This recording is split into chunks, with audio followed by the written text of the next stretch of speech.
Om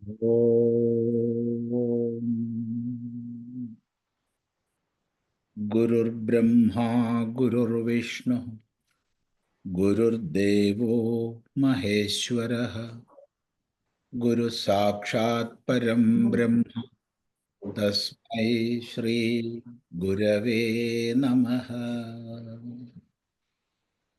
Om Sadashiva Samarambham Shankaracharya Madhyamam Asmadacharya Paryantam Vande Guru Paramparam.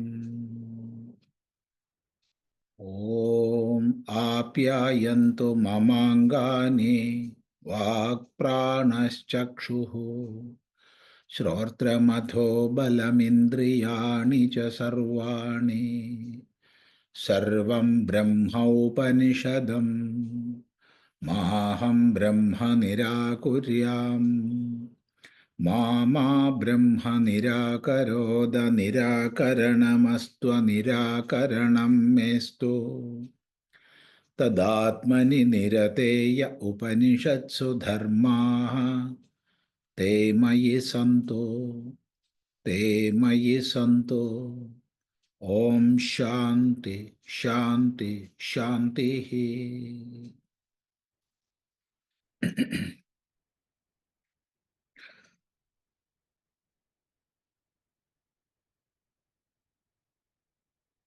Somehow, in our monthly satsanga, a long gap came.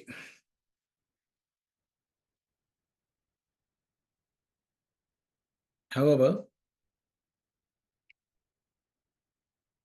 in our last satsanga, we came up to the fifth mantra of Kenopanishad.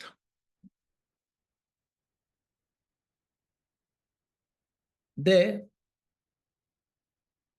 the most important mantra, that is the crux of the teaching, was given in the third mantra. That is, na tatra chakshur gacchati, na vag gacchati, no mano, na vitmo, na vijanimo, yathaitad anushishyad, anyadeva tat vididat atho avididat adhi, iti sushruma purvesham ye nastatvyacha chakshire. In that mantra, we saw the central teaching of the Upanishads, that anyadeva tad vididat atho avididat adhi. That which you are inquiring, that which is controlling all instruments in this body, mind, intellect complex, or that which controls all manifestations, everything. It is something different from what is known and unknown. Anyadeva tad vididat. It is different from what is known. Avididat adhi. And it is above from what is unknown.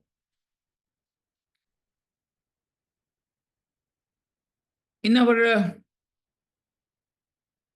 common language, if something is known, it is not unknown. And therefore, if something is not known, it must be unknown. And vice versa. But here, both are negated. That which you are inquiring, that which control all the manifestations, is neither known nor unknown. What's the meaning of that? If a phenomenon is known, it must not be unknown. And if it is unknown, it must not be known.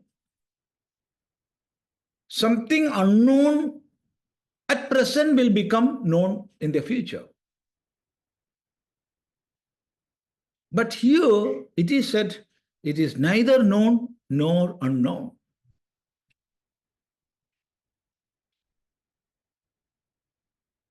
That which is different from both, that is both known and unknown, is the knower.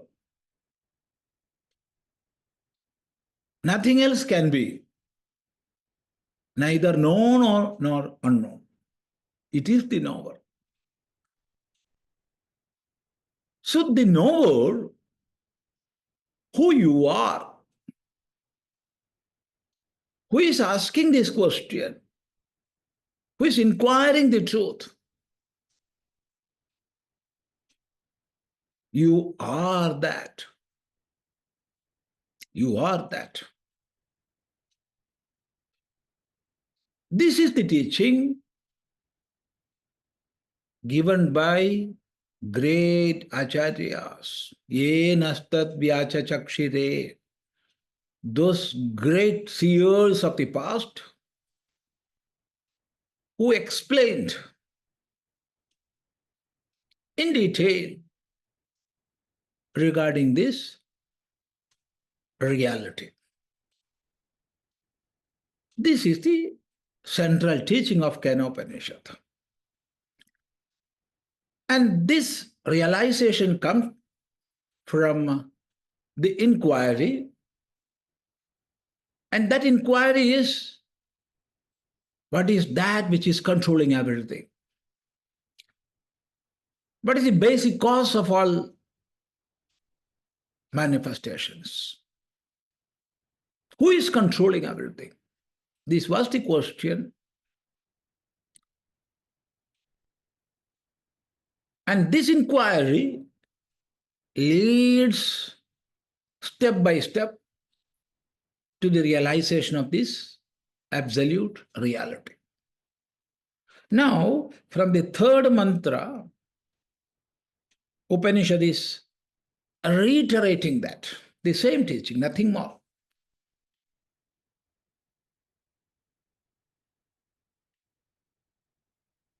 Because we are accustomed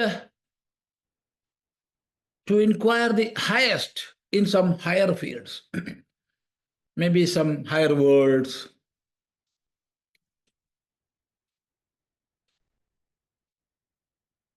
And therefore, Upanishad is keen to take us from that wrong notion to the reality. You inquire within you. Dive deep into your own individuality. What is making you hear? What is making you see? What you making is you smell. How all these cognitions are happening? All these are happening because of the instruments. Yes, that is true. But who is making the instrument fit to have that knowledge? So then we will inquire within. Then we will go on diving deep into our own individuality by transcending the physical gross body, then senses of cognition or organs of action, then to the mind. Again, we will transcend that, then to the intellect. In that way, we will go to our own inner self. To help in that, Upanishad said, that which cannot be explained through words, but by which speech is manifested, you realize. Guru is here asking his Shishya, you realize, tadeva brahmatvam viddhi, that alone is Brahman, the ultimate reality. Nedaṃ yadidamupāsate, that which we are worshipping by saying this, it cannot be that absolute reality. Again, in the fifth mantra, the same reality, the same truth is again explained. See, yan manasa na manute, yena hurmano matam, tadeva brahmatvam viddhi, nedaṃ yadidamupāsate. That which is not comprehended through the mind, and by which the mind gets power to comprehend, to cognize, to think, to decide. What is that? That you are. You know that is the ultimate reality. And what is being worshipped as this cannot be the absolute reality. Because that which we are worshipping as this, they're having names and forms, all attributed by our own mind. They are having a birth and a death.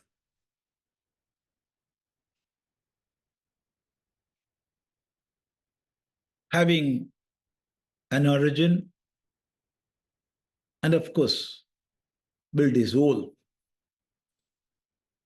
It cannot be.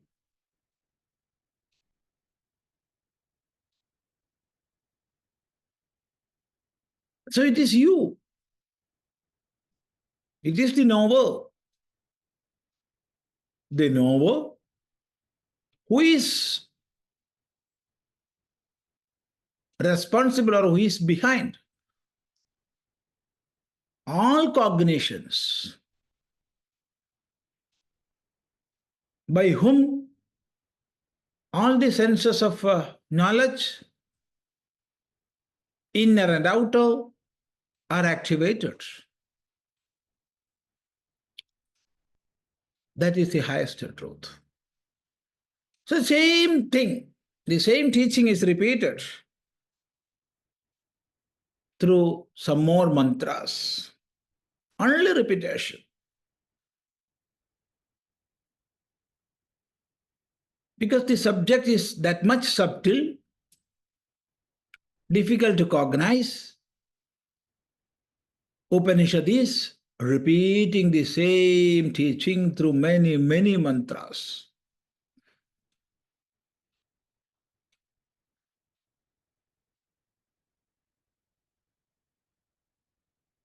See?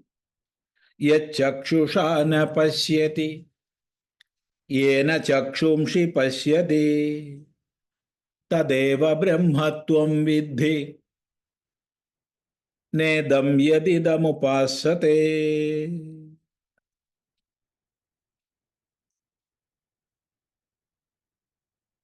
Yacchakshusha na pashyati. Yad chakshusha na pashyati. Yad is that which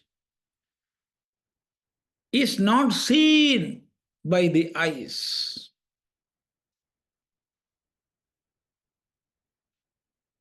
Yena chakshumshi pashyati. Yena, by which? Chakshumshi pashyati. The eye sees, by which the eyes are getting the capacity to see.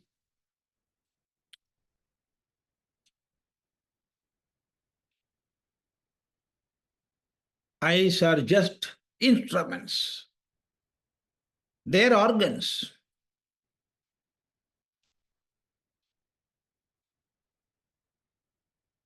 Through the term eye, we must take the nervous system, the optic center in the brain, the external eyes,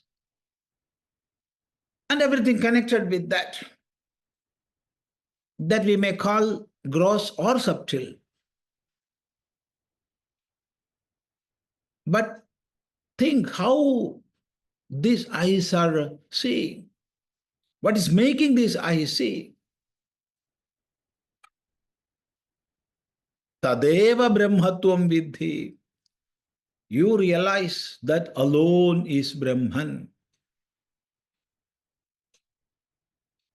The highest reality about which you are inquiring. Tadeva brahmatvam viddhi. Nedaṃ yadidamupāsate. That which we worship, saying this, cannot be the highest reality.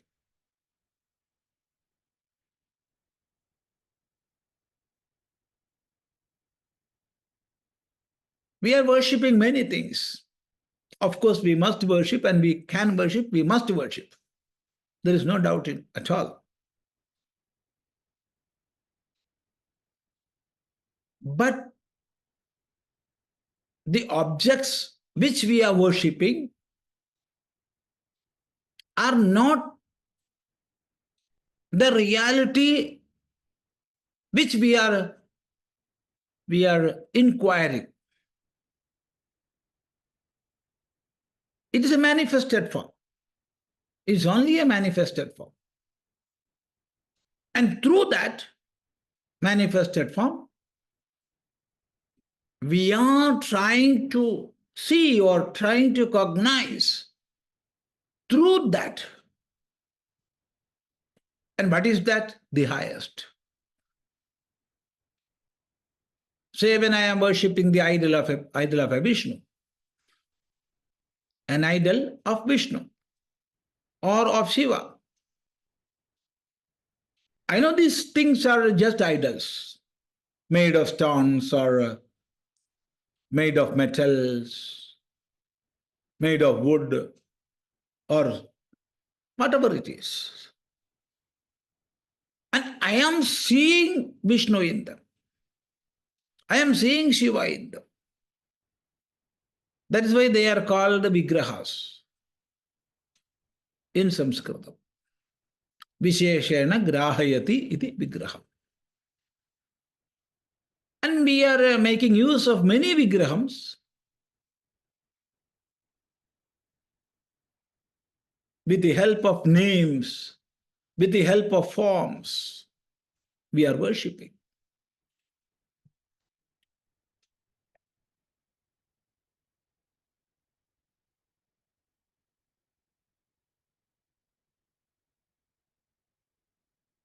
We worship many things. Many things of the world. Mountains we worship, rivers we worship, trees we worship. Everything and anything and everything can be worshipped. There is no doubt at all. There is no need of any quarrel. Whatever is manifested, we can worship. Why? Because we can see through them the basal cause of all these manifestations. And it is beyond these manifestations.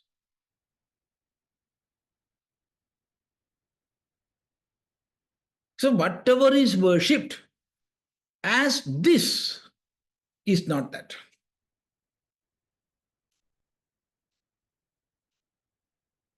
If we are calling something with limbs, names, forms, and say this is Brahman, it cannot be Brahman.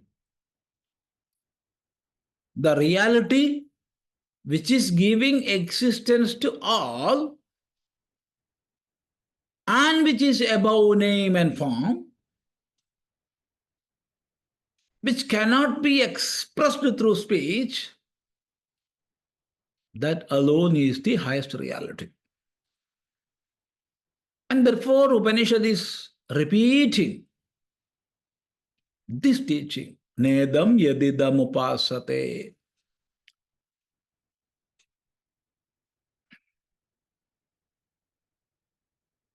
Objects of the world are either known or unknown.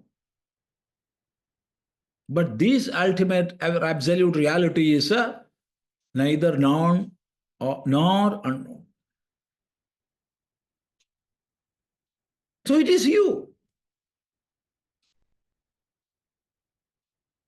who is non-cognizable, but at the same time, who is giving that power to cognize.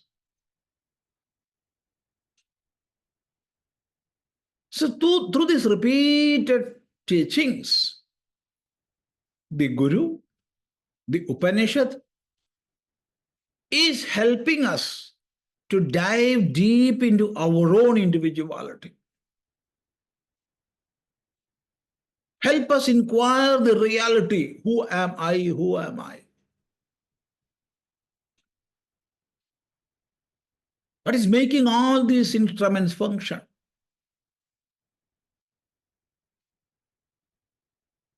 See? So it is said, yacchrotreṇa na pashyati, that which cannot be seen through eyes, yena chakshumshi pashyati, by which eyes are seeing, eyes are getting the capacity to see, that alone is Brahman. You realize that, viddhi.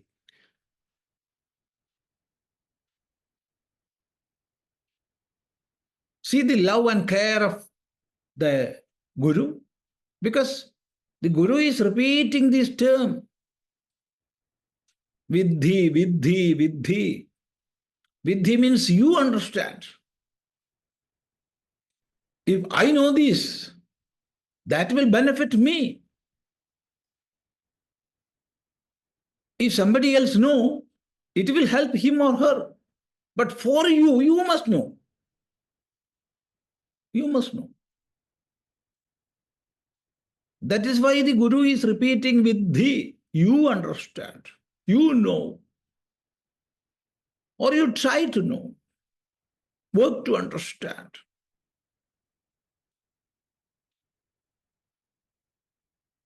Nedaṃ yadidamupāsate. That which we are worshipping, saying this cannot be that ultimate reality. That which we are worshipping, whatever be that, all are objects of the world. All are manifested through name and form, and therefore limited. That which is limited cannot be the ultimate. That which is limited will decay and die. The ultimate reality cannot decay and die.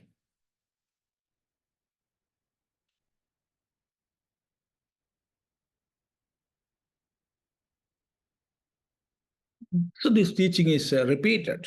See, yacchrotreṇa na śṛṇoti,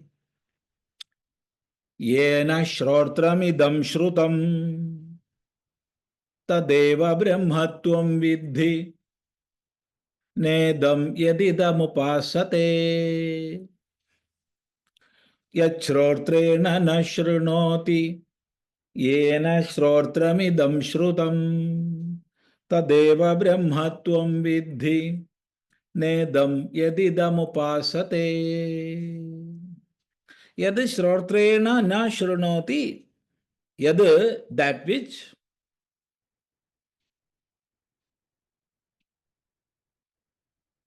śṛotreṇa, with the ears or by the ears, na śṛṇoti, cannot hear, hears not. Yena śrotramidaṃ śrutam. Yena, by which this śrotram, this ear, śrutam, is heard. So is heard means by which these ears are getting the capacity to hear. We cannot take the verbal meaning there. So that which cannot be heard by our ears and that which gives the power to hear. What is that? See, because of me, ears are hearing. If all instruments are there,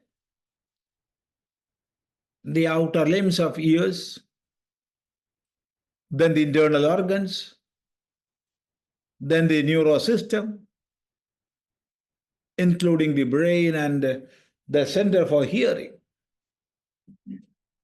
Everything are properly working.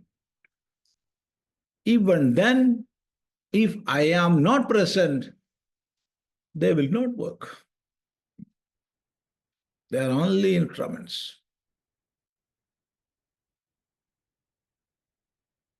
Instrument will work only when I am making it work. This is not the case with ears or eyes or mind or speech. That is the instruments of the individual. No. It is the same with the cosmic manifestations. That is why the Upanishad is asking, yena suryastapati tejaseddhaha. That is a mantra which is being repeated many times in the Upanishads. Not at one place. Many places. The same mantra is being repeated. Yena suryastapati tejaseddhaha. By whom? The sun is tapati, is emitting heat. It radiates heat everywhere, the sun. We can say it is a phenomenon, or it is the result of a process happening there. And we can explain that phenomenon or that process with many scientific postulations. Of course, with the development of science, we can know about that more and more. There is no doubt in that. But ultimately, we have to reach at some principle, by whichever name you may call. By whichever name you may call it. Some principle by which sun is made as the sun. Stars are made as the stars. That ultimate reality, that controller of all manifestations.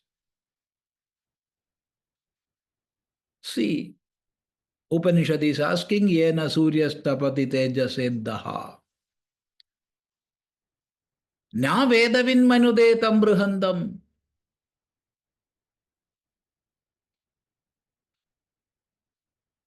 That highest cannot be cognized by one who do not know Veda. That means we must have proper wisdom to have a cognition of that. That is, we must have the ability to dive deep into the subtle and the causal planes from the gross level.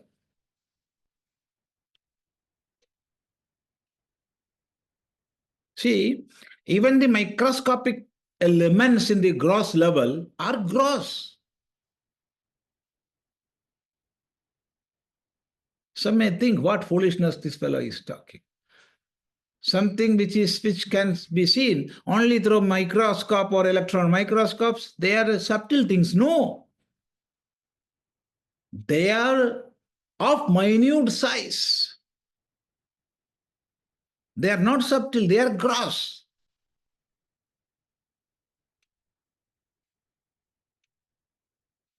If it is a particle, it is gross. From that gross plane, we have to go into the subtle. And from the subtle, we have to go to the causal. And that also we have to transcend.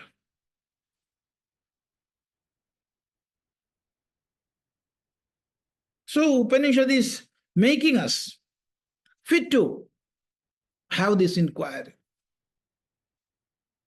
For that, with all love and care, Upanishad is repeating, tadeva brahma-tvaṃ viddhi. You realize that alone is Brahman.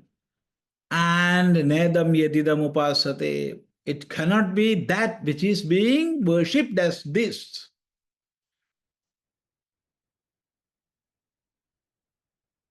Again, the same teaching, repeated in other words, another way. See, yatprāṇena prāṇīti,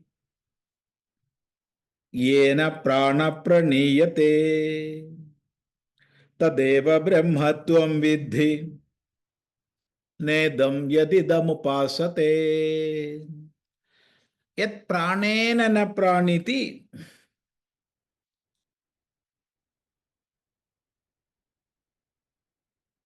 That which cannot be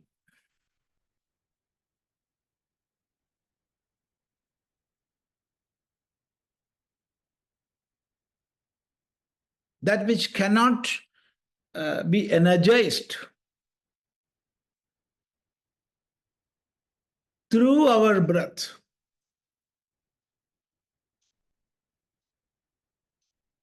And at the same time, that which is making our breath.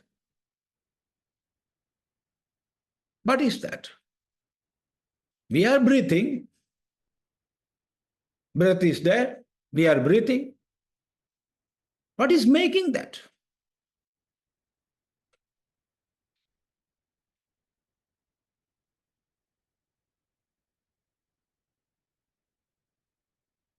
See, in this world,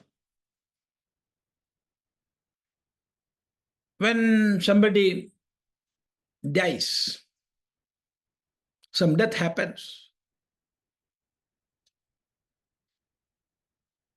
In almost all languages derived from Sanskrita, whether it is Hindi, whether it is Malayalam, whether it is Tamil, or whether it is whichever be that language, we will say prana has gone. No prana is there. Then we may think because of prana we are living. Because when prana goes, we die. Or when we die, prana goes. So prana is responsible for birth and death. No.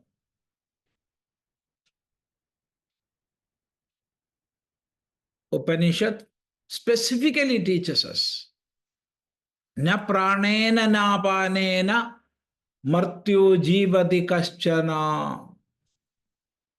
Iterena tu jivanti yasmin nedaṃ upāsritau. In the Kenopanishad, we can learn that mantra. Na prāṇena, na apānena martyo jivati kaścana. No human being is living because of prana or apana. Itarena tu jivanti. We are living itarena because of somebody else. Yasmin, in whom or in which.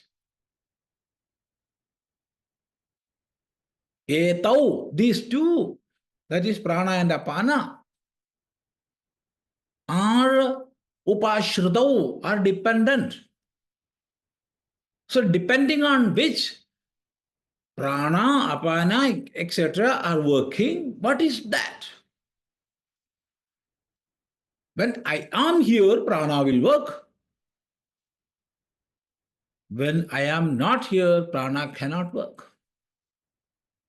Who am I? What is making this prana work? This is the question.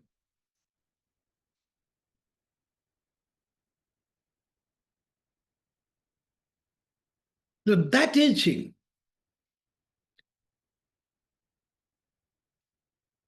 here in this Kenopanishad mantra, we can enter into that teaching through this. That is by which even the prana is energized. And prana cannot energize that.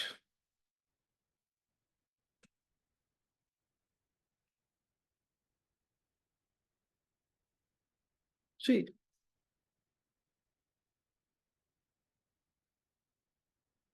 So through this,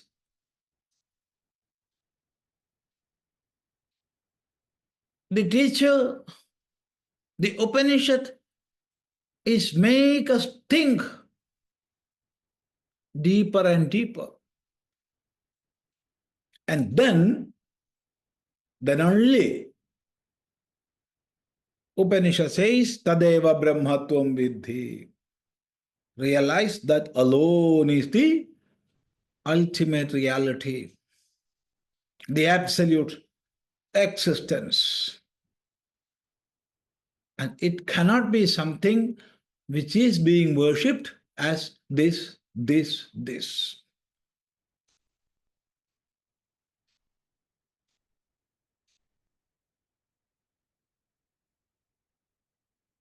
See. So this is the first khanda of Kenopanishad.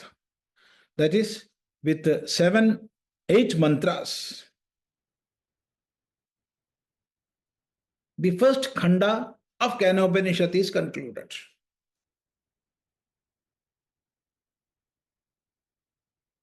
The teaching has not finished. It must go to the second khanda. But in the first khanda, we can see the question of the student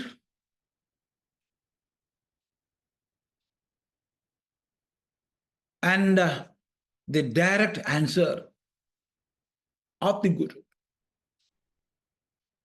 That forms the first part. Then Guru takes the Shishya to next level of inquiry and make him understand the realities above all instruments of cognition. It is the absolute reality which is making this.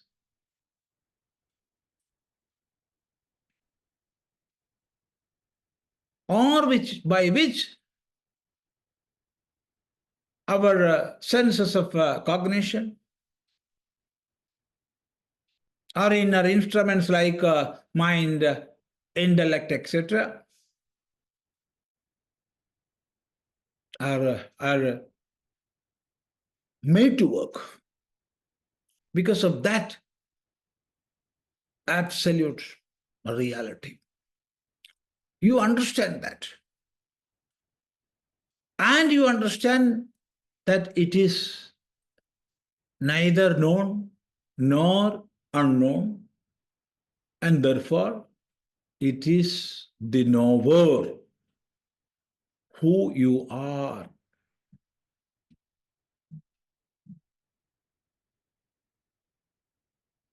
The existence which you are calling me, it is the highest. See, this is the teaching, the highest teaching of the Upanishads.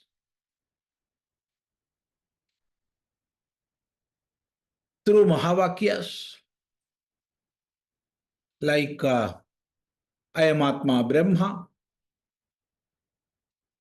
or Tattvamasi, or Aham Brahmasmi, or Prajnanam Brahma, that is 4 Mahavakyas of the Upanishads. This absolute teaching is proclaimed.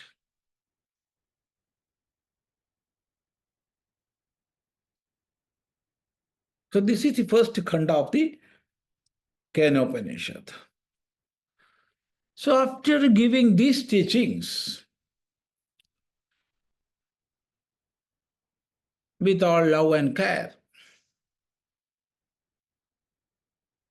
the Guru looked at the face of the student. So it was beaming like, yeah, I got the highest truth.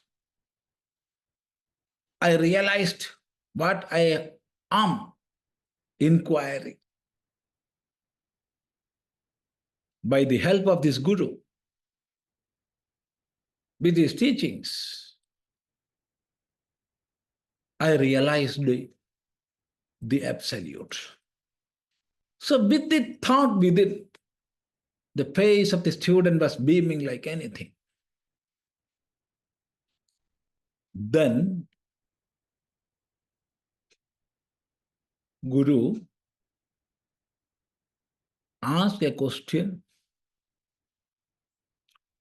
to correct the Shishya's perception.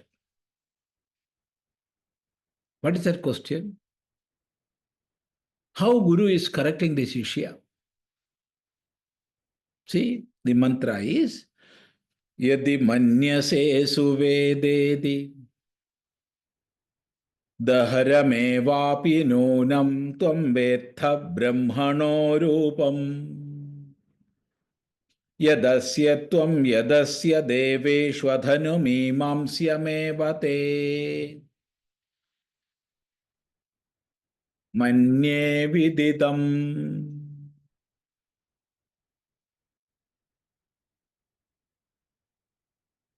This is a mantra which we have to study in detail. We will do that in our next sittings also. But now, just we can see the verbal meaning of the mantra. Yadi manyase suveda iti. Yadi manyase suveda iti. Suveda, one who knows well. One who knows well is Suveda. One who knows is Veda.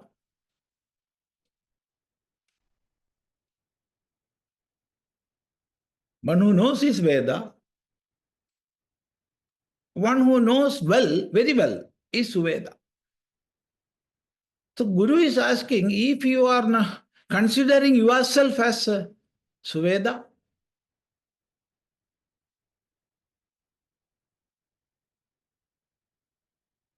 are you thinking yourself as a Suveda? Yes, I knew very well. Oh, my Shishya, what you did understand? Oh, my Guru, I understood the truth. You explained. Please tell me. Anyadeva tadvididat atho avididat adhi. That is something above the known and unknown. What is that? That is that. See?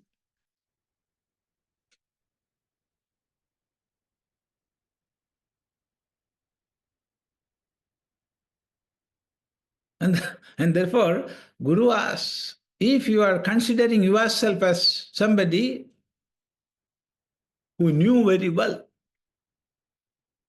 if it is the case, daharameva vinonam tvam vetha, you know very little. Daharam, very little. So there is another version, the Brahm. Meaning is the same. Meaning of the Brahm and the Haram are the same. Very little. So if you are thinking that you are knowing it well, then your knowledge is very, very little.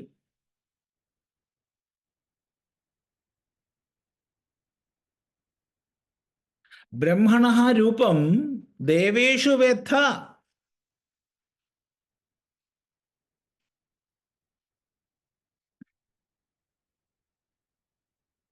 Maybe you may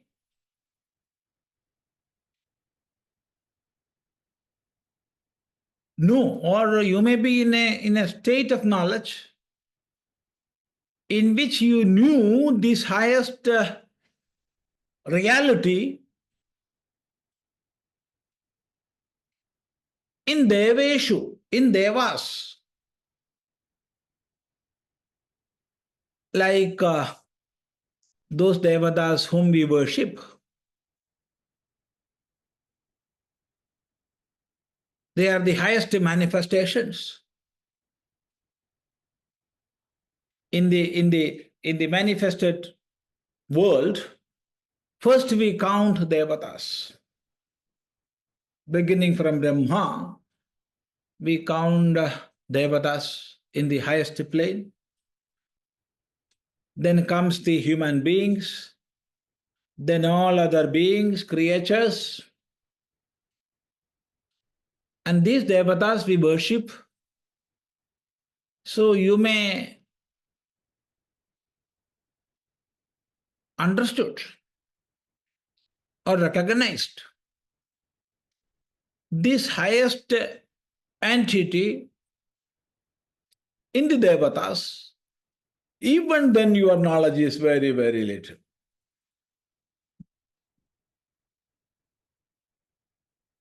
Then what you have to do? Athanu mimamsyamevate. You have to contemplate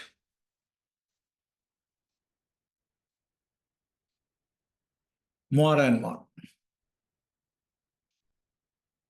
Contemplate for what?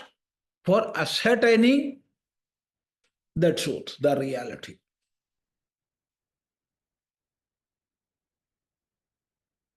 Mimamsyam.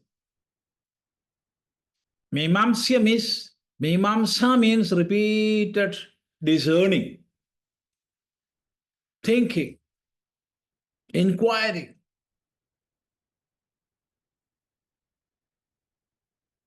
Repeated thinking, repeated discerning, or inquiring, that is mimamsa.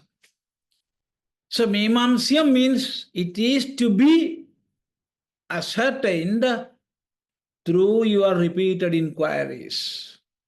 Why? Because you know very little. And you are sitting here as a man of knowledge.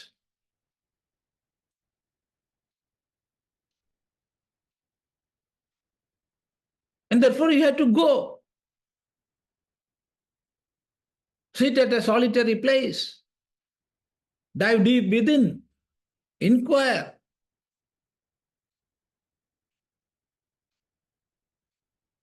For that, you have to work. This is the teaching. Then hearing this advice of the Guru, immediately Shishya went out of the place of that Guru and sat at a place conducive to have that inner inquiry. And with the help of the teachings Guru gave,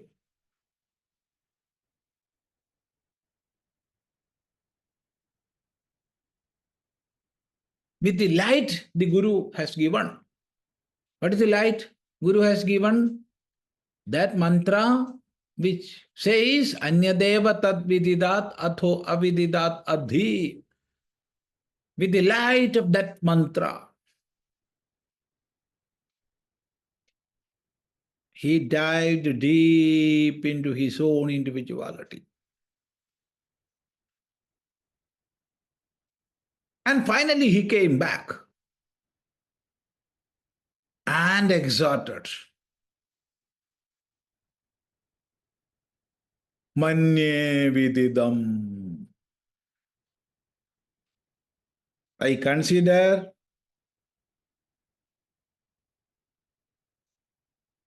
vididam. I have known. I know. Now I think I know.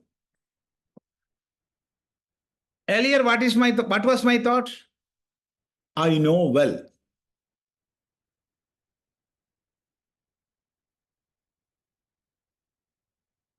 Now I knew this much, I know. That well has gone. So what is the inner meaning of this? And there comes a multitude of questions. If Shishya realizes the truth and he considers himself as a man of knowledge, Guru must have happiness within. Because for making a Shishya a knower, Guru is teaching. So a real Guru will be happy within, seeing his Shishya as a knower. Then why this Guru didn't accept that? Why he asked the Shishya to go again and contemplate? This is the question. Why?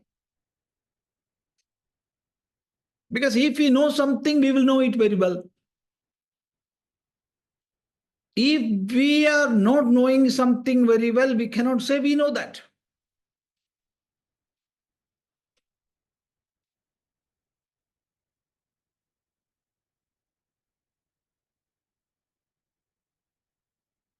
One person who has tasted sugar or a jaggery, piece of jaggery. If somebody asks, did you taste it? Yes, I know. You know the taste of jaggery well? Oh, yes, I know it very well. And if he is saying, I know, but I am not sure, I don't know it very well, then it is sure he didn't taste. If he had tasted, he knows it very well. So knowledge is that which we can say, I know very well. But here, why Guru is negating that? Why Guru is saying, if you are thinking yourself as a man of knowledge, if you think you know well, your knowledge is very, very, very little. Very little means you know nothing. Instead of saying that, Guru says you know little. See, if we take a physical object and we measure it, the length of it, the breadth of it, or the width of it, whatever it, we can say, I saw the half of that. Or I measured the half of that.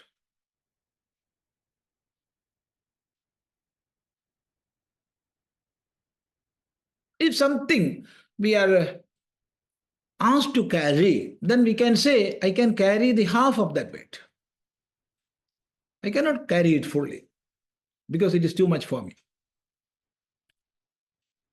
So physical things of the world, we can take half or in parts. But that which do not have any name and form,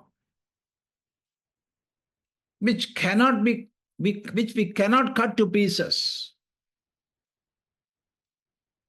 how we can know in part? Because it is partless. It is the whole. We cannot make it a part.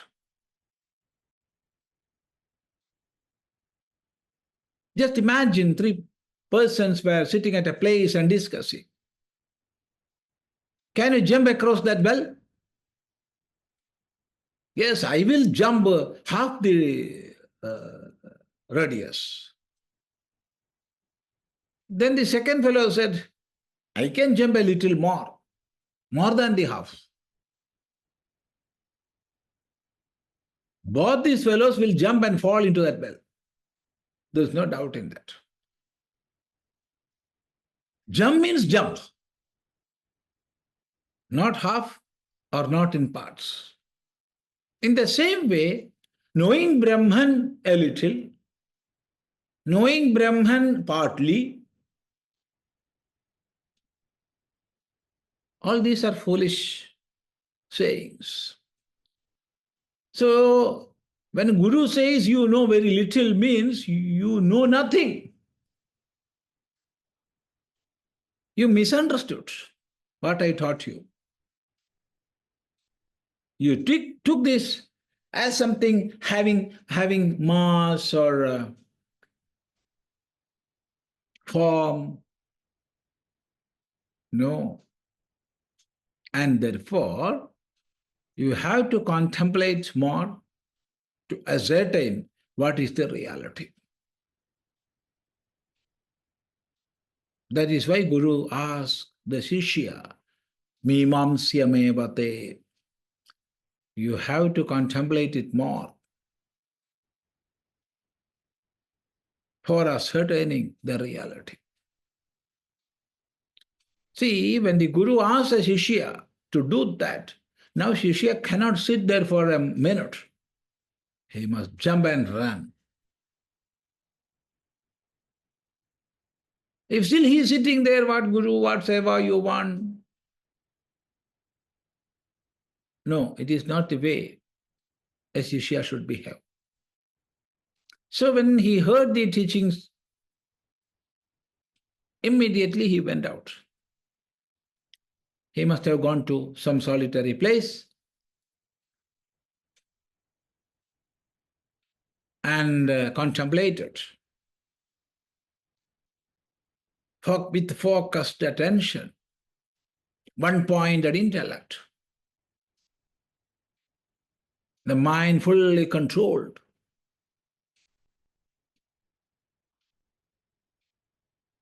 And removed the veils of ignorance. And finally came back and exhorted. Manye viddhi. Bhagavan Bhashyakara says, he roared, Jagarja. Not just shouted. No. It was a roar. Manye viddhi. I think I know. Simple words. Not much verbal gymnastics, nothing. Simple words. Because realization is direct.